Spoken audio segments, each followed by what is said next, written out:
Assalamualaikum warahmatullahi wabarakatuh, sahabat transmigrasi. Bagaimana kabarnya teman-teman semua, para penonton YouTube Kurniawan? Semoga diberi kesehatan dan rezeki yang berlimpah. Nah, di kegiatan kali ini saya bersama tim kelompok sawit sedang istilahnya survei lahan ya. Istilahnya itu melihat kondisi lahan buat teman-teman, baik warga lokal ataupun warga Jawa yang ingin menanam. Ya, pihak kami itu memang harus mensurvei dulu melihat kondisi lahan. Dan bukan hanya itu, seperti video yang kemarin itu, teman-teman juga diberitahu ilmunya memancang sawit, bagaimana jaraknya, pelepahnya antara pohon ke pohon, sudah tuh lorong ke lorong. Nah, ini kesempatan kali ini saya bersama teman-teman ini melihat cek. Ini beliau nih yang datang ini yang mengecek lahan ini orang kota ya. Dia punya lahan di sekitaran sini dan ingin dibarter gitu ya istilahnya. Jadi memang kami itu punya program teman-teman. Jadi misalnya teman-teman punya berapa hektar itu nanti dibagi ya, dalam arti bibit sawitnya itu dibagi berapa dan nanti kami juga bisa dibagi berapa gitu loh.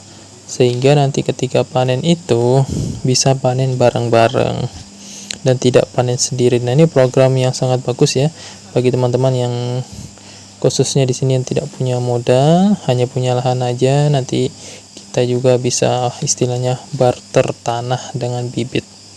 Jadi nanti terima jadi gitu. Nah, ini memang saya juga agak heran ya di sini nih. Di sini tuh banyak pohon jati ya, tapi jatinya yang istilahnya tuh untuk kualitasnya tuh kurang bagus karena yang pertama jaraknya tuh sangat dekat-dekat ya teman-teman ya, antara pohon ke pohon bisa 3 atau 4 meter tuh dekat sekali untuk pohon sebesar jati itu. Nah, di sini ternyata memang banyak jati. Nah, ini jati-jati dan kebanyakan kalau ada pohon jatinya tuh tanah itu tidak subur ya, tidak sama sekali tidak ditumbuhi rumput, sehingga ini juga menjadi pertimbangan buat kami ya, terutama yang kelompok sawit. Sehingga ini kemarin ada kesalahan teknis karena kemarin pembahasannya itu 3/4 ya lahannya ya yang ingin ditanami, tetapi setelah dicek itu cuma 20 kali 50, mungkin separangan gitu, jadi cukup sempit. Jadi memang posisinya tuh di mana ya, di desa juga posisinya itu sangat strategis dan rata gitu loh. Oh, bukan di kelurahan teman-teman ya, posisinya di kelurahan dan lahannya itu termasuk lahan dekat persawahan ya. Jadi di sini dulu ada persawahan yang sudah mati ya teman-teman ya. Jadi itu persawahannya sudah mati. Nah, di sini tuh bilangnya tuh lahan persawahan karena dulu waktu zaman dulu tuh di sini tuh memang sudah ada program persawahan, tetapi dikarenakan hamanya yang begitu banyak, sapi, babi, monyet dan lain sebagainya, hama-hama tikus apa itu sangat melimpah di sini, sehingga beberapa orang memutuskan untuk berhenti menanam padi itu. Nah, sekarang tuh lahan sawah itu ditanami nilam. Jadi nilam semua sekarang itu. Jadi untuk beras itu, kebutuhan makan untuk beras itu semuanya dari bawah ya, dari kota, sehingga kita di atas ini ya memang beras cukup mahal, kisaran 18, 19 sampai 20 ribu per kilo. Jadi memang begitu resiko kalau berada di pedalaman ya. Singkat cerita, ini sudah diskusi ternyata lahan ini kurang cocok sehingga kami memutuskan untuk akan lanjut lagi ke lahan selanjutnya gitu. Jadi di sini lahannya sempit-sempit, terus batas-batasnya kena kelihatan ya, karena antar batas itu sudah ada batasnya itu, antar jati gitu sudah ada batasnya. Nah, batasnya itu sudah kelihatan dan di sini rata-rata bersertifikat ya teman-teman ya. Jadi ini ada sertifikatnya meskipun memang kondisinya di dalam gini, agak di dalam kondisi lahannya. Nah, buat teman-teman juga yang ingin mengetahui cara belajar sawit itu bisa langsung dicek YouTube Kurniawan Awan ya, karena memang akan mengupas tuntas secara umum tentang persawitan dari membibit hingga memanen nanti ke depannya, karena tahun 2026 nanti ini insya Allah kelompok kami itu sudah mulai panen ya, dan di situ kami akan mengupas tuntas cara pemanenan hingga membawa ke pabrik gitu.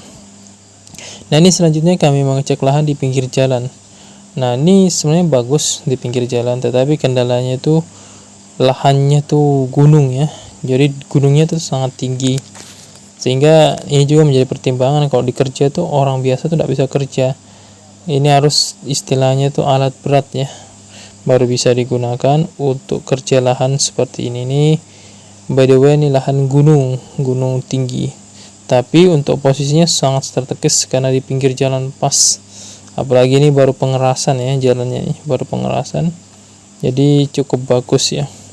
Jadi di sini uniknya teman-teman ya, ini agak berbeda ya dengan teman-teman transmigran di tempat lain itu.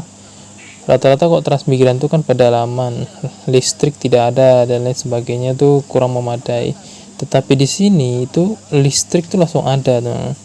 Jadi pedalaman jauh sekali ya kalau dari kota itu, tetapi untuk kebutuhan listrik itu sudah ada di sini. Jadi saya sangat kaget ya melihatnya. Waktu dulu datang itu kan saya kira tidak ada listrik, karena kebetulan pernah ke Mahalona melihat itu waktu tahun berapa ya, saya dulu pernah ke Mahalona, di sana tuh belum ada listrik, sedangkan di sini tuh sudah ada listrik, masuk tren sudah ada listrik, jadi luar biasa sekali. Nah ini saya bersama Bapak dan Mang Edi dan Pak Padi ini melihat gitu loh. Jadi ini tidak sembarangan lah teman-teman ya, saya juga kurang paham juga cara mengamati lahan itu. Jadi yang pertama itu dilihat dari strategisnya, geografisnya, apakah lahan itu memang strategis. Terus yang kedua dilihat tekstur tanahnya, kok tanahnya itu cocok, bagus gitu. Dari ini kan jadi problem nih, tanah di pegunungan begini kan tanah aja, terus di bawahnya itu ada pasirnya, jadi itu sebenarnya kategorinya kurang bagus dan kurang subur, meskipun dilihat memang pohonnya besar-besar gitu ya teman-teman ya. Tetapi nanti ketika dibuka itu sebenarnya untuk tanaman itu kurang bagus. Nah ini sebenarnya mau dicek tanahnya, tapi katanya Bapak sudah dia tahu, sudah mengetahui tanahnya, cuma dilihat dari tanahnya. Cuma memang keunggulan di sini tuh tanahnya itu warnanya hitam ya teman-teman, rata-rata ya, tanah subur lah istilahnya. Cuma daerah yang perbukitan, apalagi daerah dekat sungai ini tanahnya itu sangat tipis, jadi ini bisa dibilang kurang masuk ya di dalam kategori kami gitu.